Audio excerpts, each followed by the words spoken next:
हाय दोस्तों, मैं अमोल बाग मारे आपका फिर एक बार स्वागत करता हूँ हमारे यूट्यूब चैनल में। दोस्तों, आज हम बात करने वाले महाभारत के एक ऐसे किरदार के बारे में जो महाभारत का खलनायक था। तो आपको खलनायक बोलते ही पता चल गया होगा कि महाभारत का खलनायक कौन था। आप सबको पता है जो दुर्योधन महाभारत का खलनायक था। तो दोस्तों, आप हमारे चैनल पर अगर नए हो तो प्लीज़ सब्सक्राइब कीजिए और बेल आइकन बजाना भूलिए मत, क्योंकि हमारे ऐसे ही नई वीडियो आप तक पहुँचते रहेंगे। आशा करता हूँ आप वीडियो को भी प्यार देंगे जैसे आपने पिछले वीडियो को प्यार दिया था। दोस्तों, मैं आपका ज़्यादा टाइम ना लेते हुए वीडियो को स्टार्ट करता हूँ। कुरुक्षेत्र में कौरव और पांडवों की लड़ाई में दुर्योधन कौरवों का सबसे बड़ा भाई था। दुर्योधन अधर्मी, जिद्दी और मूर्ख भी था। वह गांधारी और युधिष्ठिर का पुत्र एवं कर्ण का मित्र था, परंतु वह अधिकतर बातें अपने मामा शकुनी की ही मानता था। दोस्तों, दुर्योधन की जिद्द, अहंकार और लालच ने लोगों को युद्ध की आग में झोंक दिया था, इसलिए दुर्योधन को महाभारत का खलनायक कहा जाता है। दोस्तों, तो इसी तरह हम दुर्योधन के बारे में कुछ ऐसे 10 रहस्य जानना चाहते हैं। चलो दोस्तों, हम स्टार्ट करते हैं। नंबर 1, दुर्योधन का जन्म 100 घड़े में से पहले घड़े से हुआ था।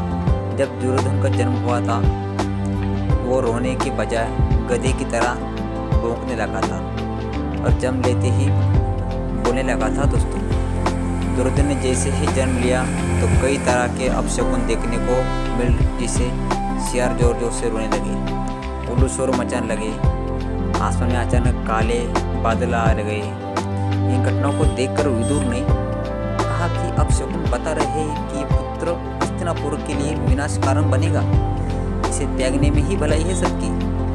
परंतु पुत्र मोह के दुष्ट और गांधारी ने ऐसा करने से मना कर दिया।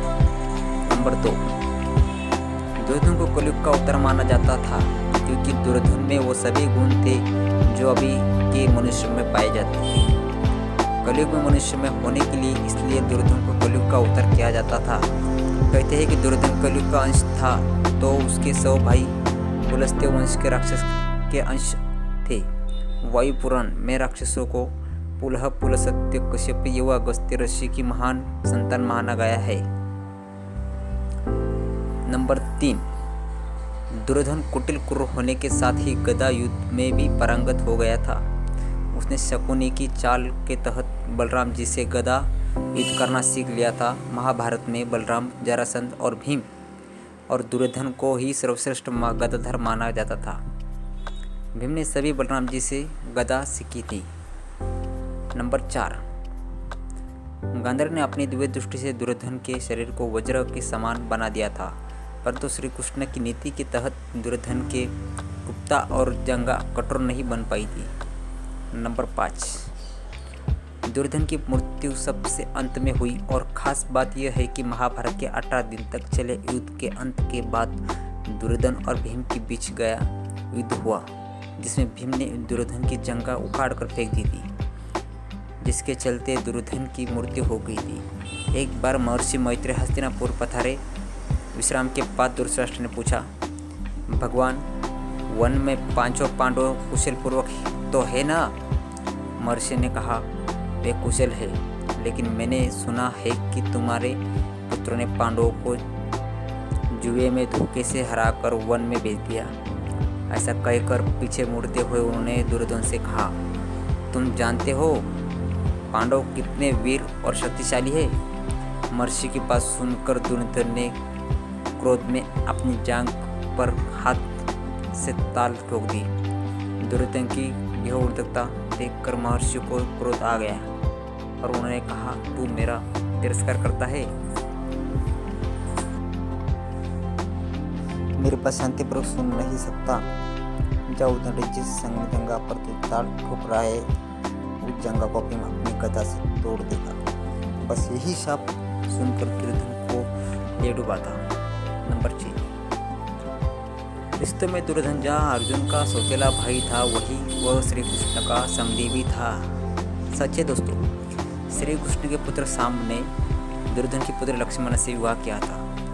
अर्जुन और श्री कृष्ण आपस में भाई थे, क्योंकि अर्जुन श्री कृष्ण की बुआ कुंती का लड़का था। लेकिन अर्जुन ने जब श्री कृष्ण की बहन सुभद्रा से विवाह किया तो वे सबके जीजा बन गए थे। नंबर 7, दुर्योधन ने पांडवों को मारने के लिए सबसे पहले भीम को जहर देकर नदी में फेंकवा दिया था, लेकिन भीम बच गए थे। फिर दुर्योधन ने पांडवों को मारने के लिए वर्णावत में लक्षागृह का निर्माण कराया, वहाँ से भी पांडव बचकर निकल गए थे। फिर पांडवों ने वनवास होने के बाद अज्ञातवास में दुर्योधन जंगल पहाड़ों को ढूंढने के लिए अपनी सेनाएं भेजता रहता था। दुर्योधन ने शकुनी की कुटिल नीति के चलते ही पांडवों को मामा शल्य को अपनी ओर से युद्ध लड़ने के लिए राजी भी कर लिया था दोस्तों। नंबर 8, महाभारत कथा में ऐसा प्रसंग भी आया है कि दुर्योधन ने काम पीड़ित होकर कुंवारी कन्याओं का अपहरण किया था। नृत्य क्रीड़ा में पांडवों के हार जाने पर जब दुर्योधन भरी सभा में द्रौपदी का अपमान कर रहा था, तब गांधारी ने भी उसका विरोध किया था। फिर भी दुर्योधन नहीं माना था। ये आचरण धर्म विरुद्ध ही तो था। जब दुर्योधन को लगा कि अब तो युद्ध होने वाला है, तो वो महाभारत युद्ध के अंतिम समय में अपनी माता के समक्ष नग्न खड़ा होने के लिए भी तैयार हो गया था। महाभारत में दुर्योधन के अनाचार और अत्याचार के किस्से भरे पड़े हैं। नंबर 9, पांडव और कौरव यादवों से सहायता मांगने पर श्री कृष्ण ने पहले तो युद्ध में शस्त्र न उठाने की प्रतिज्ञा की और फिर कहा कि एक तरफ मैं अकेला और दूसरी तरफ मेरी एक अशोहनी नारायणी सेना होगी। अब अर्जुन और दुर्योधन को इसमें एक का चुनाव करना था। अर्जुन ने तो श्री कृष्ण को ही चुना। तब श्री कृष्ण ने अपनी एक अशोहनी सेना दुर्योधन को दे दी और खुद अर्जुन का सारथी बनकर स्वीकार किया। इससे पकड़ दुर्योधन ने 11 अशोहनी तथा पांडवों ने 7 अशोहनी सेना एकत्रित कर ली। नंबर 10, दुर्योधन की पत्नी का नाम भानुमति था, जो मल्ल और दंड युद्ध में पारंगत थी। वो दुर्योधन के साथ अखाड़े में कुश्ती लड़ती थी। दुर्योधन ने भानुमति के साथ जबरन विवाह किया था। गांधारी ने सती पर्वों में बताया है कि भानुमति दुर्योधन से खेल में ये कुश्ती करती थी, जिसमें दुर्योधन उससे कई बार हार भी जाता था। भले ही दुर्योधन भानुमति को हरण करके लाया था, लेकिन भानुमति को दुर्योधन से प्यार हो गया था। भानुमति को दुर्योधन और पुत्र लक्ष्मण की मौत का गहरा धक्का लगा था। उससे संतान देने वाला कोई नहीं बचा था। अंत में वह बेचारी पांडवों को आश्रय पर जिंदा रही और बड़ी मुश्किल से जीवन गुजारा। दुर्योधन की बहन का नाम दुशला था, जिसका विवाह सिंधु नरेश जयद्रथ से हुआ था। नंबर 10, कौरवों की सेना सभी तरह से शक्तिशाली थी। एक से बढ़कर एक महारथी थे, परंतु फिर भी सभी हार गए और इसका एकमात्र कारण दुर्योधन ही था, क्योंकि उसने सही समय पर सही निर्णय नहीं लिया और कई तरह की गलतियां की। पहली गलती थी उसने श्री कृष्ण की बजाय नारायणी सेना मांगकर की। दूसरी गलती थी उसने भीष्म पिता और द्रोणाचार्य की बातों पर ध्यान नहीं दिया। भीष्म ने उसे 5 सोने की तीर दिए थे और कहा था कि कल सुबह में इन तीसरों से 5 पांडवों को वध कर दूंगा। दुर्योधन वह तीर अपने पास रख लिए और अर्जुन के वरदान मांगने पर उसने दे दिए। चौथी चूक उसने कर्ण से कहा कि घटोत्कच को मार दो और कर्ण ने अपना अचूक अमोघ अस्त्र घटोत्कच पर चलाकर अपनी शक्ति खो दी। पांचवी चूक उसने यह की कि जयद्रथ को वो उचित सुरक्षा नहीं दे पाया।